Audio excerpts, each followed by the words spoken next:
Pajak. Dengar kata ini aja mungkin yang kepikiran itu beban ya. Tapi sebenarnya ini tuh sumber kehidupan utama negara kita.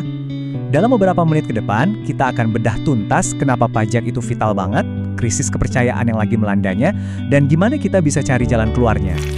Coba deh bayangin sejenak, gimana jadinya kalau besok pagi kita bangun dan gak ada lagi polisi di jalan, gak ada guru di sekolah, atau tentara yang jaga perbatasan? Ya, jawabannya satu kata, kekacauan. Benar-benar kekacauan besar. Semua layanan publik yang kita anggap biasa aja, keamanan, pendidikan, pertahanan, semuanya bakal berhenti total. Oke, sekarang ayo kita bahas lebih dalam. Jadi, pajak itu bukan cuma sekedar potongan di slip gaji Anda loh. Pajak itu fondasi dari masyarakat yang beradab. Coba lihat angka ini. Gila ya, lebih dari 70%. Beberapa data bahkan nunjukin angkanya di atas 72%. Pendapatan negara kita itu datangnya dari pajak. Ini tuh tulang punggung ekonomi Indonesia. Tanpa ini, APBN kita bisa dibilang lumpuh. Terus, uangnya lari kemana sih? Ya ke semua hal yang ada di sekitar kita. Mulai dari gaji guru yang ngajarin anak-anak kita, aparat yang jaga keamanan, sampai jalan tol yang kita lewatin tiap hari. Bahkan rumah sakit dan puskesmas yang ngerawat kita pas sakit, itu semua jalan karena ada dana pajak. Ini tuh investasi sosial kita bareng-bareng. Tapi, sayangnya, kontrak sosial ini lagi goyah. Banyaknya kasus korupsi, apalagi di sektor pajak, udah bener-bener ngerusak kepercayaan publik. Kita semua pasti ingatlah nama-nama ini. Kasus kayak Gayus Tambunan yang terima suap, atau Rafael Alun Trisambodo yang hartanya wow, fantastis dan gak bisa dijelasin asalnya dari mana. Nah, kasus-kasus kayak gini nih yang bikin banyak orang mikir, ngapain gue taat bayar pajak kalau ujung-ujungnya duitnya dikorupsi? Dan ini bukan cuma sekedar perasaan loh, ada datanya. Survei nunjukin dampaknya nyata banget. Hampir 30% responden jadi kurang percaya, dan hampir 5% bahkan sama sekali nggak percaya buat bayar pajak gara-gara kasus-kasus ini. Kepercayaan publik itu benar-benar lagi di ujung tanduk. Nah, yang menarik, masalah ini kelihatan banget skalanya kalau kita lihat lebih luas. Indeks persepsi korupsi kita skornya cuma 34, jauh banget di bawah rata-rata Asia Pasifik. Ini bukti kalau korupsi itu bukan cuma perasaan kita aja, tapi emang sebuah kenyataan yang terukur dan dia menempatkan kita di posisi yang nggak bagus. Krisis kepercayaan ini dampaknya ke ekonomi itu nyata banget. Salah satu yang paling kelihatan adalah rendahnya rasio penerimaan pajak kita. Coba deh kita bandingin sama negara tetangga biar lebih kebayang. Rasio pajak Indonesia itu sekitar 11,6%. Ketinggalan kan dibanding Thailand sama Singapura? Artinya dibanding ukuran ekonomi kita, kemampuan kita buat ngumpulin pajak itu masih jauh dari optimal.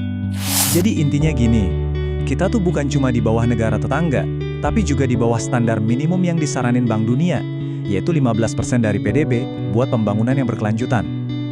Ini artinya ada potensi yang gede banget yang belum kita manfaatin. Terus, solusinya gimana dong? Apa kita berhenti bayar pajak aja? Wah, jangan. Itu bukan jawaban. Malah bisa jadi awal kehancuran.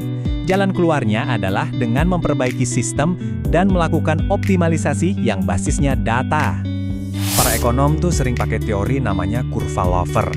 Konsepnya simple banget sebenarnya. Naikin tarif pajak itu nggak selamanya berarti naikin pendapatan negara.